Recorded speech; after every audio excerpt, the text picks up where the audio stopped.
Saludos, les damos la más cordial bienvenida a este primer cafetico del año, un espacio del Centro Agenda Joven en Derechos y Ciudadanía de la Universidad Estatal a Distancia de Costa Rica. En este espacio buscamos conversar con personas que están generando aportes valiosos en temas afines a nuestras líneas de trabajo en el centro y abrir la discusión sobre aspectos de relevancia para las juventudes, sus condiciones, sus intereses, necesidades. Hoy en particular queremos conversar sobre mujeres jóvenes en la política costarricense. Y para dialogar al respecto tenemos el enorme gusto de recibir a nuestra invitada especial, Jocelyn Sáenz Núñez, diputada electa por el Frente Amplio y la provincia de Cartago. Jocelyn, muy bienvenida a este cafetico y de entrada, pues muchísimas felicitaciones por su reciente elección. Le agradecemos muy sinceramente que haya hecho un espacio para acompañarnos, en medio de semanas que seguro están siendo muy intensas. También es importante mencionar que extendimos esta invitación a otras diputadas jóvenes electas de las principales fracciones legislativas. Sin embargo, pues no fue posible concretar su participación para esta ocasión. Jocelyn, antes de entrar en la conversación quisiera presentarla. Jocelyn es paraíseña, con raíces turrialbeñas y tiene 29 años, lo cual pues la va a convertir en la diputada más joven del próximo periodo legislativo. Es politóloga, está por concluir su licenciatura en Derecho en la Universidad de Costa Rica y además es mamá. Ha trabajado como consultora independiente en asesoría estratégica y comunicación política, ha sido asesora municipal y actualmente se desempeña como asesora legislativa y jefa de despacho del diputado Antonio Ortega Gutiérrez. A lo largo de su amplia trayectoria ha acumulado experiencias muy valiosas, especialmente desde la intersección de ser mujer y ser joven en política. También inició su carrera política a muy temprana edad, algo sobre lo cual esperamos que pueda contarnos más adelante. Jocelyn, Costa Rica vive un momento muy significativo en lo que respecta a la representación política de las mujeres. Contamos con una presidenta electa. La próxima Asamblea Legislativa tendrá por primera vez más mujeres que hombres y tendremos también a una mujer presidiendo el directorio. Además, tenemos a mujeres liderando instituciones clave como el Tribunal Supremo de Elecciones, la Contraloría, la Defensoría de los Habitantes. Todo esto ha sido posible gracias a décadas de lucha por la paridad democrática y a un marco legal que promueve esta paridad y la alternancia, tanto vertical como más recientemente horizontal en las listas electorales para elecciones legislativas y municipales. Aún así, siguen existiendo grandes desafíos para lograr una equidad sustantiva, sobre los que vamos a tener oportunidad de hablar más adelante. Pero dígame en primera instancia, ¿cómo valora usted esta mayor proyección y visibilidad femenina en cargos políticos y cómo lo vive en lo personal al ser usted misma protagonista importante de este momento? Bueno, muchas gracias, María Eugenia, primero por el espacio, por la invitación y pues por tomarme en cuenta. Para mí es un honor poder sacar el ratito para conversar y en este espacio tan valioso de la universidad. Creo que como mujer siempre es emocionante ver que son más las que logramos llegar a espacios de toma de decisión, como lo es la Asamblea Legislativa o las instituciones que justamente acaba de mencionar, porque nuestra perspectiva de una u otra manera siempre viene permeada por nuestra historia social y nuestra historia de vida. Yo espero realmente que esa mayor representación femenina en esta Asamblea Legislativa se traduzca en proyectos de ley que beneficien a las mujeres y a tantas realidades que afrontamos diariamente y que normalmente la discusión legislativa es ajena a esas necesidades que tienen que ser solventadas. Entonces, pues veo con muy buenos ojos que haya una mayoría de representación femenina y espero que sea siempre poniendo en el centro los derechos de las mujeres y pues justo esto, las problemáticas que diariamente nos encontramos en nuestra cotidianidad para encontrar soluciones y que no sea nada más una representación de techo o histórica en los libros por la cantidad, sino por el contenido de la política que vayamos a impulsar. Claro que sí, sí. Vamos a poder conversar sobre ese tema también de la agenda política en materia de mujeres que quizás usted pues tenga intención, ¿verdad?, de traer a la Asamblea para este próximo periodo. Pero me gustaría quizás, antes de llegar a eso, hablar de los obstáculos, ¿verdad?, que hoy en día todavía persisten para avanzar hacia una paridad entre hombres y mujeres en todos los niveles de la participación, la representación política. Por supuesto que nos hace sentirnos muy complacidas, ¿no?, esta visibilidad que están teniendo mayor las mujeres en cargos públicos, pero persisten todavía esas brechas, ¿no? Por ejemplo, en las elecciones nacionales recientes, solo 5 de 20 candidaturas presidenciales serán encabezadas por mujeres. A nivel municipal tenemos la situación de que, aunque ha ido mejorando la representación política, en las últimas elecciones de 2024 solo 22 de 84 alcaldías fueron ocupadas por mujeres. Y en el Poder Ejecutivo tenemos la situación de que pues, las mujeres ocupan 1/3 solo de los ministerios, por solamente seleccionar algunas situaciones que ilustran un poco estas brechas que persisten. Según su experiencia y su perspectiva, ¿cuáles son estos desafíos en concreto que están impidiendo a más mujeres acceder a posiciones relevantes en la política en distintos niveles de representación?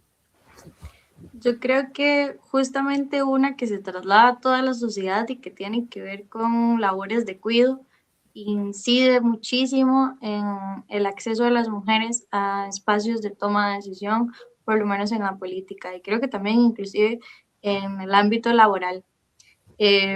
No es un secreto que en Costa Rica las mujeres han tenido que decidir entre cuidar, ¿verdad?, ya sea familiares, hijas, hijos, y trabajar, por ejemplo, o inclusive estudiar. Cuando nos enfrentamos a un sistema que no valoriza ese cuidado y que no da tampoco herramientas para que el Estado, las instituciones colaboren con el cuidado de manera corresponsable, como debería hacerse en una sociedad, pues es mucho más difícil poder acceder a los espacios de toma de decisión o hacer política. Creo que los mismos espacios donde se hace política no están diseñados ni pensados para las mujeres que en el tiempo libre tenemos que estudiar o tenemos que cuidar, tenemos que trabajar. Entonces queda muy poco tiempo libre para poder hacer labores ciudadanas, como lo es involucrarse tanto en asociaciones de desarrollo como en partidos políticos también. Entonces, yo creo que hay que empezar por entender que hay un sistema que no está respondiendo de manera colectiva a necesidades colectivas que nos permitan poder involucrarnos de manera activa en los espacios de toma de decisión y en la política misma.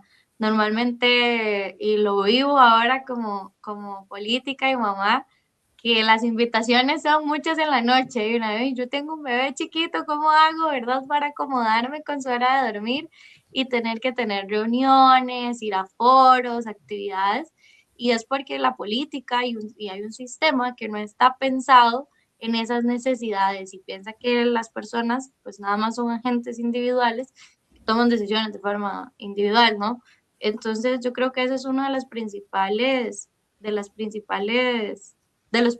retos, pues, que tenemos las mujeres para poder involucrarnos. La cultura política va a tener que cambiar si queremos realmente poder tener mujeres en espacios de toma de decisión y entender que hay una responsabilidad de cuidados que no puede recaer únicamente en nosotras. Por ahí creo que Claro, es sin duda hay varias dificultades de carácter estructural, ¿verdad?, que están haciendo exacto. difícil que más mujeres se involucren en los espacios políticos. El otro día leí algo bien interesante, y es que además de estas dificultades para el acceso a cargos, tenemos también la situación de las dificultades que experimentan muchas mujeres para mantenerse en ellos, en los cargos, una vez que han llegado a ellos. Y señalaban que a nivel global se está dando una tendencia preocupante de casos de mujeres líderes que renuncian a sus cargos antes de finalizar los periodos para los cuales están electas o nombradas, debido pues al desgaste emocional, también a situaciones de violencia política, que también me gustaría que hablemos de eso en un momentito, la excesiva crítica, la falta de condiciones para ejercer el liderazgo, como bien señalaba usted, siendo mujeres. Hay casos bien mediáticos, como por ejemplo el de Jacinda Ardern, la primera ministra de Nueva Zelanda, que renunció en el 2023, afirmando que ya no tenía suficiente energía para liderar. Y es curioso que sea un caso de una primera ministra que fue mamá mientras, ¿verdad?, estaba en el ejercicio del cargo. Y estos casos han dado pie a reflexiones como lo que han llamado el síndrome de Borgen, que lo ha propuesto una autora feminista, Nuria Varela, tomando como referencia la serie de televisión que lleva ese nombre, ¿verdad?, y que trata sobre un caso de una política danesa que también se enfrenta a todas estas dificultades en el ejercicio de su cargo. ¿Cómo valora usted este fenómeno? ¿Cuál ha sido su experiencia personal ocupando distintos roles políticos?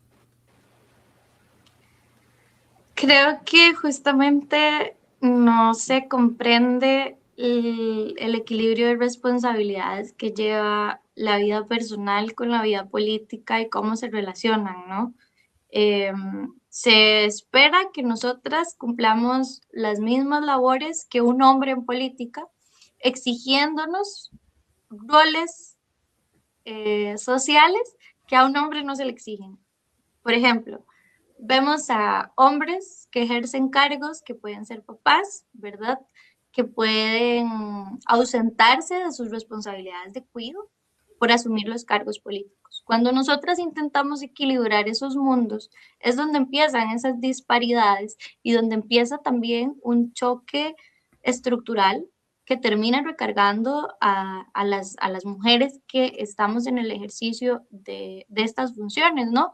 Porque entonces nosotras, mientras llegamos a la oficina, estamos pendientes de que vinimos a dejar a nuestras hijas, a nuestros hijos de su espacio de cuidado con la persona cuidadora, de la tarea que tenía que llevar, de lo que pidieron en el centro educativo. También estamos pendientes de lo que está sucediendo en la oficina. Si es en el caso, por ejemplo, de esta primera ministra que tuvo que renunciar, ella tenía que estar pensando en los tiempos que tenía que extraerse leche materna para poder brindarle a su bebé. Y la política normalmente es como, no, tiene que venir. A mí me ha llamado mucho la atención las declaraciones, y pues puede ser muy transparente, del actual señor presidente de la República, donde dice, es que van a trabajar hasta las 9 de la noche, vayan a trabajar hasta las 9 de la noche. Bueno, ¿y cuáles son las responsabilidades que tienen las personas legisladoras y las mujeres legisladoras? Una asamblea legislativa compuesta por mayoritariamente mujeres y mujeres que son mamás, de hijas e hijos de diferentes edades, pero que son mamás, y que eso conlleva una responsabilidad social y una carga emocional, además, muy fuerte, que a nosotras como legisladoras nos va a pesar y que se ha visto que a los hombres no les pesa. Entonces, yo creo que este fenómeno responde a modelos y sistemas políticos pensados para el ejercicio profesional de hombres y no de mujeres. Entonces, a mí me parece que empezar a poner sobre la mesa que estos fenómenos ocurren y que además ocurren en la vida cotidiana de las personas por las cuales nosotras y nosotros llegamos a estos espacios, es absolutamente necesario para realmente poder hacer cambios estructurales que signifiquen un cambio real en la vida de las mujeres, tanto que trabajan como que crían y pues las que ejercemos también cargos de representación popular. Así es, sin duda, sí, sí. Mencionaba también este tema de la violencia política que experimentan muchas mujeres en política, y me interesaría mucho saber qué piensa al respecto. Hay estudios internacionales que muestran cifras alarmantes sobre agresiones que se producen sobre todo en redes sociales, aunque no solo en las redes, y que van desde insultos, amenazas, violencia psicológica, acoso sexual, Sí, ¿verdad?, etcétera. Por suerte, con una ley... Ajá, sí, adelante. No, perdón, es que se pegó un poquito el No, audio, no se termine. preocupe. No, eso que en Costa Rica contamos con una ley específica, ¿verdad? Que vino a querer atender este problema desde 2022, pero la situación persiste o incluso va a peor. ¿Cómo analiza usted este problema de la violencia política contra las mujeres?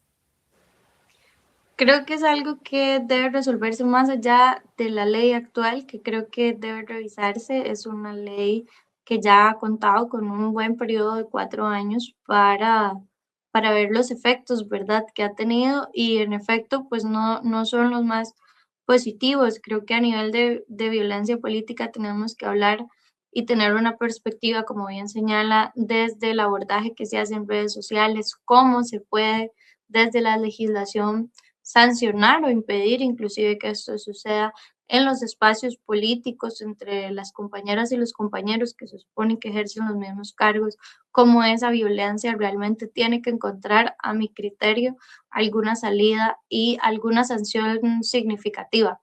Más allá de trasladarlo al ámbito penal, yo creo que sí hay que trasladarlo a un ámbito moral y que no sea algo normalizado como ha ocurrido, me parece, el ejercicio de la violencia política contra las mujeres. Y lastimosamente es porque también pasa que hay mujeres ejerciendo violencia política a veces contra otras y, y, y no se da un espacio de reflexión real sobre la importancia de entender que ocupamos los mismos cargos, que ocupamos esos espacios y que de una u otra manera todos y todas tenemos intenciones de trabajar por el bien, pues tal vez desde nuestro punto de vista ideológico, pero por el bien de un mismo grupo de personas y un mismo Estado.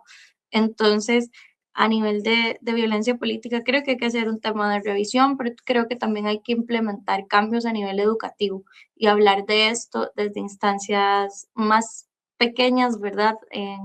En primaria y secundaria, para que este fenómeno que parece inclusive cultural, tal vez se transforme un poco. No podemos limitarlo a materia de sanciones, que sí es necesario.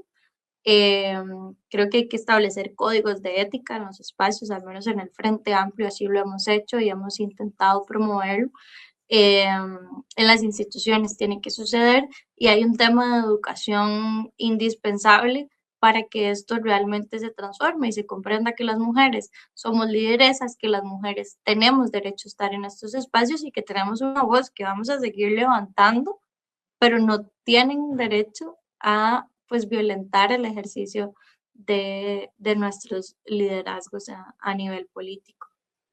Claro, claro, no es un problema fácil de resolver, hay que abordarlo desde distintas facetas, Ari. ¿verdad? Eh, Así que sí, ahí hay mucho trabajo por hacer. Jocelyn, hemos hablado hasta ahora de las barreras y obstáculos que enfrentan las mujeres en política en general, en términos generales. Sin embargo, la discriminación parece que se agrava cuando pensamos pues, en distintas condiciones más particulares, por ejemplo, mujeres en la ruralidad o pertenecientes a pueblos indígenas o incluso mujeres jóvenes, ¿verdad? Como es su caso.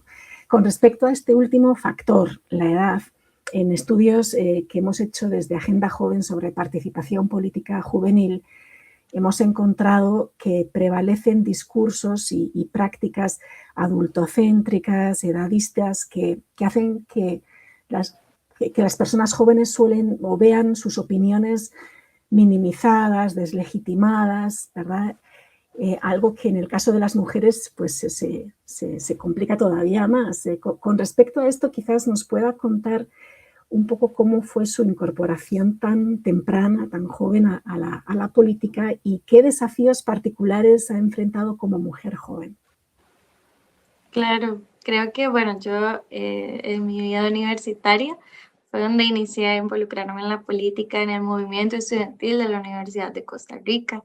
Llegué a estar en el Tribunal Electoral Estudiantil, en el Tribunal Electoral Universitario, y justamente en esos espacios uno va viendo que el tema de la edad, inclusive el género, van teniendo repercusiones directas en lo que uno dice y cómo lo dice y las propuestas que puede presentar en los espacios.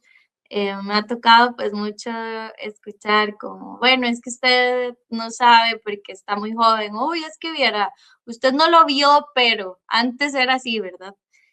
Como si el momento en el que uno está en la vida no significara nada, ¿verdad? Ni pudiera aportar nada para resolver problemas o para identificar problemas que se necesitan resolver.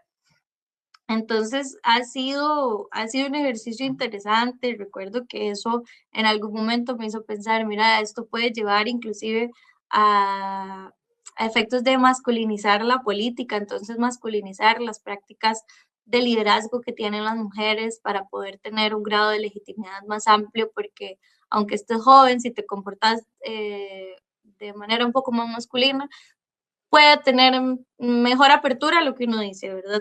Entonces, llegué a identificar como que muchas chicas nos hemos, el sistema nos ha llevado, ¿no? Las formas nos han llevado inclusive a reproducir en algún momento dinámicas de ese estilo. Pero bueno, por dicha, pues están las herramientas y los espacios para poder identificarlo y creo que es también un reflejo y esta asamblea de la necesidad de escuchar a las personas jóvenes. Yo tengo 29 años, estoy por cumplir a cuando ingrese los 30. Vamos a hablar de que va a ser una asamblea legislativa que no va a tener representación de personas realmente jóvenes, de entre los 20 años. Para mí eso es muy significativo porque pasamos de tener una conformación donde había pues un poquito más representación de gente joven a, a que aumenta un poco la media de la edad de las personas que van a legislar. Y yo no creo que eso sea el reflejo per se de que todas las personas electoras crean que tienen que ser, ¿verdad?, gente más grande la que tiene que tomar las decisiones, pero sí puede incidir en cómo se va a abordar desde la Asamblea Legislativa necesidades que a las personas jóvenes nos afectan, como el empleo. Durante estos 4 años nos han dicho que para las personas jóvenes la oportunidad de empleo es trabajar más horas sin pago de horas extra. Y han sido las personas jóvenes legisladoras las que han podido dar una mayor oposición a ese tipo de iniciativas. Nos han dicho que materia de ambiente no es prioritaria cuando las personas jóvenes, muchas que no se involucran en partidos políticos, han buscado involucrarse en organizaciones de sociedad civil para trabajar justamente el abordaje de las consecuencias de la crisis climática en la que estamos, porque ya nos afecta directamente. Tema de vivienda, tema de acceso a pensiones, tema de educación.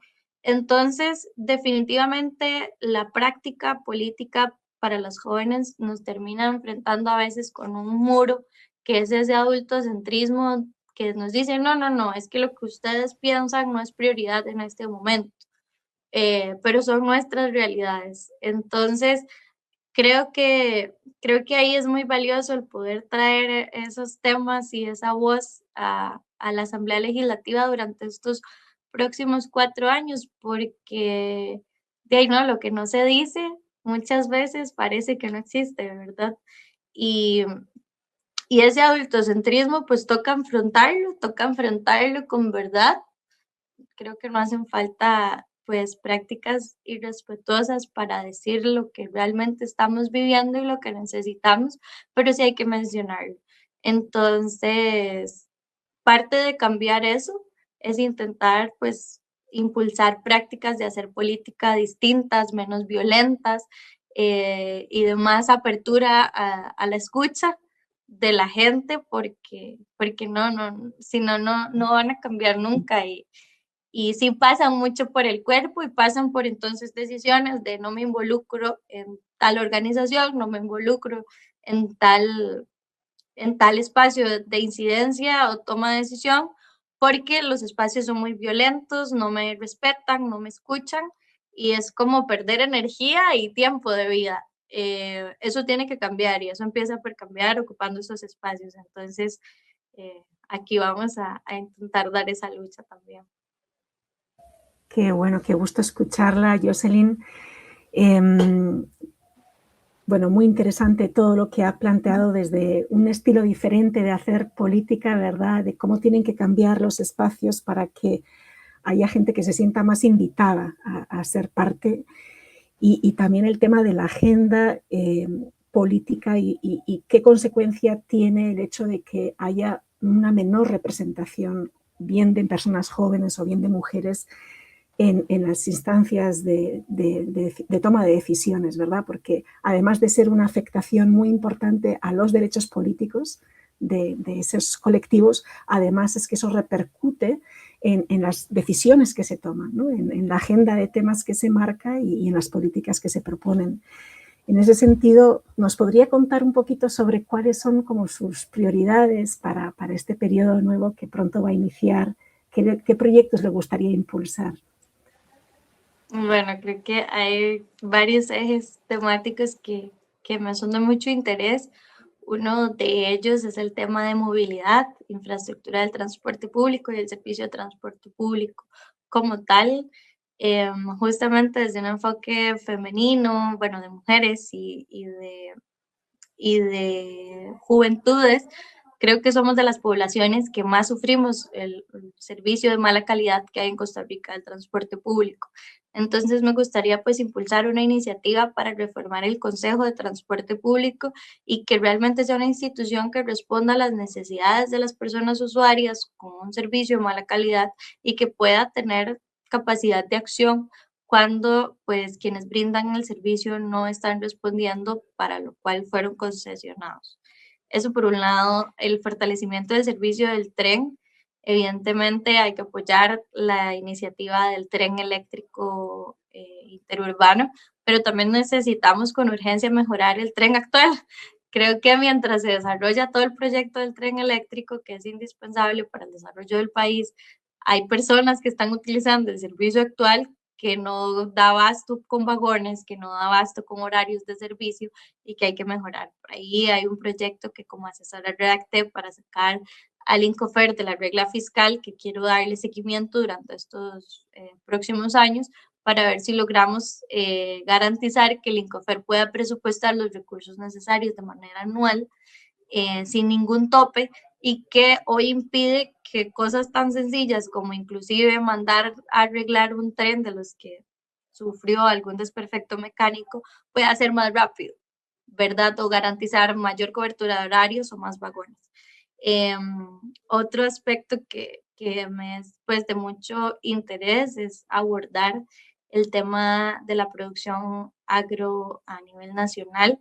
Eh, las personas jóvenes, yo vengo pues de una provincia productiva, agroproductiva en Cartago, muchas veces no tienen la oportunidad de seguir produciendo y trabajando la tierra, aunque sus familias se dediquen a eso, porque en este momento el sector está atravesando una crisis que favorece la importación de productos sobre la producción nacional. Es un área que me gustaría poder trabajar promoviendo pues reformas importantes como la ley del seguro de cosechas, así como al servicio fitosanitario del Estado para dotarlo de herramientas, creo que es algo indispensable, y generar un ambiente económico que pueda servir para que las personas jóvenes puedan seguirse dedicando a producir en Costa Rica y no se sigan perdiendo empleos. Intentar recuperar ese motor económico que por muchos años mantuvimos activo, pero que ha estado un poco en abandono. Y pues bueno, creo que a nivel social el tema de licencias de maternidad y paternidad es una de mis prioridades, junto con pensiones. El objetivo es impulsar una reforma al régimen no contributivo de la caja para que en un primer plano las mujeres mayores de 60 años de este país puedan tener acceso universal a una pensión. Hoy esas mujeres que tienen más de 60 años, en su mayoría, no tienen pensión porque nunca cotizaron, porque se dedicaron a cuidar, se dedicaron a criar familiares, desde hermanos, hijos, papás, inclusive pues mantener la casa para su familia. Nunca cotizó, entonces ahora es adulta mayor y depende al 100% tal vez de sus hijos o de sus hijas o de algún familiar, pero no tiene derecho a una pensión. Eso es garantizar dignidad y además reconocer ese trabajo de cuidado que toda su vida no fue remunerado. Entonces son parte de los temas que me gustaría traer. Hay un montón más, pero esos son algunos.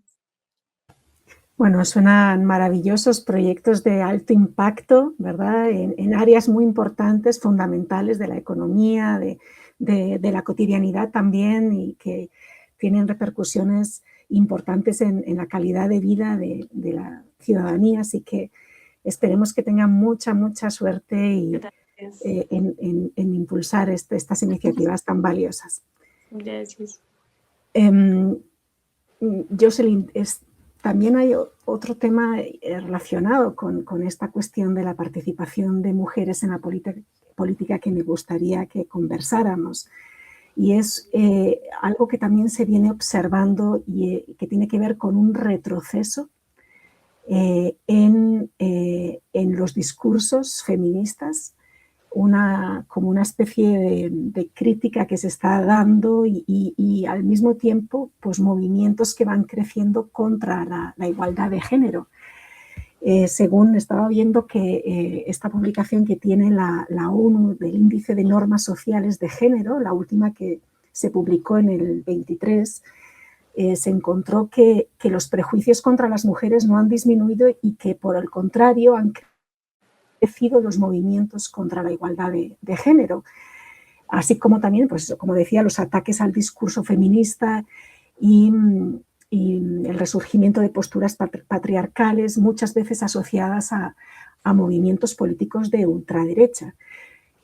¿Cómo observa usted este fenómeno y qué implicaciones cree que podría tener para Costa Rica? Yo creo que uno de los principales problemas es la desinformación. Y justo a estos movimientos políticos de derecha y ultraconservadores promueven mentiras, porque es lo que son, y desinforman a la ciudadanía. Creo que hay un rol de la tecnología que tal vez hemos empezado a pasar por alto y hay que ponerle un poquito el ojo desde los espacios políticos. Y es justamente estudios que han venido realizándose y demuestran que a cierto perfil de usuarios de redes sociales, el algoritmo le recomienda muchísimo más el contenido ultraconservador, ¿verdad? De la desinformación, y justamente van deviniendo en contra de una agenda de género necesaria de impulsar, y entonces radicalizan la posición de las personas y facilitan que sigan consumiendo este tipo de contenido. Eh, y yo creo que entonces ahí es donde hay que empezar a hablar un poquito también del rol que está jugando la tecnología y el avance tecnológico y el acceso a información. Ahí es donde la regulación sobre contenidos es importante, regulación con relación a redes sociales y regulación también a la desinformación resulta, en mi criterio, una herramienta que puede ser muy poderosa para hacerle frente. Las mentiras a nivel político se terminan transformando lastimosamente en fenómenos que devienen casi que en posturas monstruosas, puedo decir, en contra de los derechos de poblaciones vulnerabilizadas, en contra de las mujeres, en contra de minorías, tal vez, ¿verdad?, poblacionales, movimiento LGTBI, por ejemplo, eh, que hemos visto a lo largo de la historia que terminan traduciéndose hasta en muertes. Entonces, normalizarlo no es una opción, no es tampoco una postura política ética ni correcta, porque estamos hablando de que somos personas. Y aunque tengamos diferencias ideológicas, la desinformación nunca debería por qué llevar a el incremento de políticas autoritarias y mucho menos a políticas de odio. Entonces, creo que el manejo de la tecnología de la información es crucial para poder hacerle frente a estos fenómenos. Sí, sin duda. Y algo también interesante es cómo quizás en algunos lugares se observa como cierto desplazamiento de los hombres jóvenes hacia, digamos, movimientos más de derecha, conservadores, ultraconservadores, y en cambio, como entre las mujeres está dándose la tendencia de que se van inclinando más hacia opciones políticas como de izquierda. No sé si esto se aplicará aquí también a nivel nacional. No sé si usted ha podido también tener alguna percepción en esa dirección. Creo en esta ocasión que por lo menos las personas jóvenes sí tuvieron una conducción un poquito más al tema de los progresismos y la socialdemocracia, y que sí fue un fenómeno interesante que vale la pena estudiar. Yo como politóloga desearía tener el tiempo ahora para poder analizarlo un poco más, porque sí marcaron una pauta, creo, del tipo de política que por lo menos esperan que se haga en el país, en contraposición con personas pues más avanzadas en edad. Sí, sí me parece que es un fenómeno mundial, no creo que Costa Rica se escape, y es más sencillo, creo, a la hora de hacer política, realmente acercarse a las mujeres que a los hombres. Y eso sí, al menos en campaña puedo decir que lo vi en la calle, y no había tanta diferencia etaria, sino de género, donde había una mayor apertura de las mujeres a escuchar y decir, bueno, sí, me interesa recibir información, a la respuesta un poco más abrupta o violenta en algunos casos de hombres, donde decían como, o sea, ni siquiera con un no gracias, ¿verdad? Sino que respondían con alguna frase un poco grosera en algunos casos, y ya se iban identificando perfiles, pero era más un tema de género ahí que de edad, eso sí. Que yo lo vi en la campaña, ¿verdad? Habría que Sí, estudiarlo. claro que sí, sí, interesante, pero esas percepciones sí a nivel de calle, ¿verdad? Siempre son interesantes y hay como que hay que darle seguimiento, sí. Y bueno, ya para ir cerrando, Jocelyn, bueno, y a lo largo de la conversación, pues se han mencionado ya pues varias acciones importantes que se podrían pues probar pues para mejorar, para digamos el acceso, la permanencia de las mujeres en política, pero si usted tuviera que digamos priorizar algunas que son acciones como estratégicas clave, ¿verdad? Que de verdad van a ayudar a mover la aguja en favor de una política más inclusiva, ¿cuáles serían? Yo creo que es indispensable ver temas de brecha laboral entre hombres y mujeres, porque esa reducción de esa brecha puede garantizar tiempo efectivo.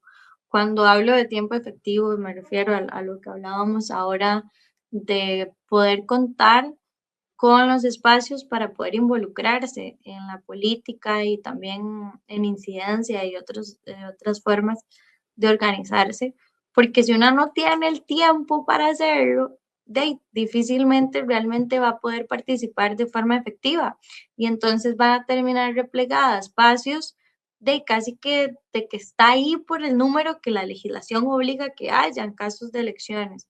Entonces, para mí, ahí es muy valioso lo que hablábamos de que tal vez sí sea una mujer la que lidere el Congreso, porque uno esperaría entonces que tenga esa visión, porque lo ha vivido, de saber que para hacer política no hace falta estar 24/7 en algún lugar. Se necesita poder tener el tiempo efectivo para hacer que las cosas pasen y poder decir lo que uno piensa y poner sobre la mesa sus propuestas. Creo que Creo que hablar de tiempo efectivo, tanto en el ámbito laboral, en la vida personal y en la vida política, e iniciativas que lleven a eso, es indispensable. Hay, hay un tema de participación política que a mí me gustaría abordar durante los primeros meses, y es que, por ejemplo, las regidoras, los consejos municipales o las síndicas, si son mamás en ese periodo, no tienen derecho a una licencia de maternidad. Entonces, a diferencia de las diputadas, que es un régimen similar, de las dietas, el ingreso que reciben, si una regidora es mamá, no tiene derecho a salir esos 4 meses y recibir el ingreso económico que sopesa pues, esa salida a la participación. Me gustaría equiparar un poco por ahí la cancha, porque sí, hablábamos de que si un hombre que está en política es papá, es regidor, por ejemplo, es papá, va a poder irse en la noche porque sí, no le da pecho, entonces va a poder salir a las sesiones del Consejo Municipal. Pero si ella es mamá esos primeros 4 meses que da la licencia de lactancia, está ahí, pues va y pierde las dietas, ¿verdad? Entonces, tiene que escoger. Y no tenemos por qué escoger, tenemos derecho a poder ser políticas y poder ser mamás al mismo tiempo. Y esos espacios tienen que ajustarse a esa realidad, porque somos personas por las cuales muchas nos escogieron, son como nosotras, que viven esas condiciones. Entonces, sí, si una regidora quedó embarazada, es mamá y tuvo su bebé durante sus 4 años, que son 4 años, ese espacio se tiene que ajustar a que es mamá y que tiene nuevas necesidades, y no por eso la tiene que castigar económicamente como si estuviera incumpliendo con sus responsabilidades de política en ese espacio. Entonces, esa es una que me gustaría poder trabajar, porque nos pasó con una regidora del Frente Amplio que vivió eso. Entonces, o iba y dejaba a la criatura recién nacida para poder atender responsabilidades del consejo y poder tener como el ingreso económico a estas otras. Y pasa más mucho que muchas de las mujeres que están involucradas en política se dedican tal vez solo a la política, a diferencia de otros hombres que son políticos y tienen otro trabajo porque el ejercicio de ese cargo lo permite. Nosotras no. Entonces, el único ingreso económico termina siendo esa dieta. Eso hay que ponerlo sobre la mesa y no es solo porque, es que reciba la plata y ya, no, y es que tener un hijo también aporta al país. Entonces, sí. Claro, claro, no, bueno, y qué bien que haya ya visualizado, ¿verdad?, un proyecto concreto que pueda suponer una mejora en esas condiciones que faciliten la conciliación, ¿verdad?, de vida personal con política, y sabiendo que además de esas medidas de conciliación y esos cambios en los modos y digamos, en las prácticas políticas, también necesitamos trabajar al mismo tiempo pues a nivel cultural, ¿verdad?, en un cambio de mirada hacia los cuidados y a un reparto más equitativo de esas responsabilidades familiares. Así que, bueno, ha sido muy, muy interesante. Jocelyn, muchísimas gracias por su tiempo, por su claridad, por su compromiso, su apertura a hablar de este tema.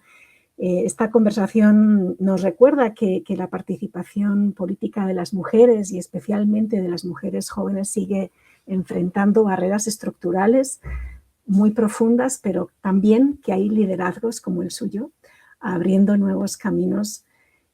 Así que, bueno, muchísimas gracias y gracias también a todas las personas que nos acompañaron en este cafetico. Les invitamos a seguir pendientes de nuestras próximas actividades desde el Centro Agenda Joven en Derechos y Ciudadanía de la UNED. Así que hasta la próxima. Gracias.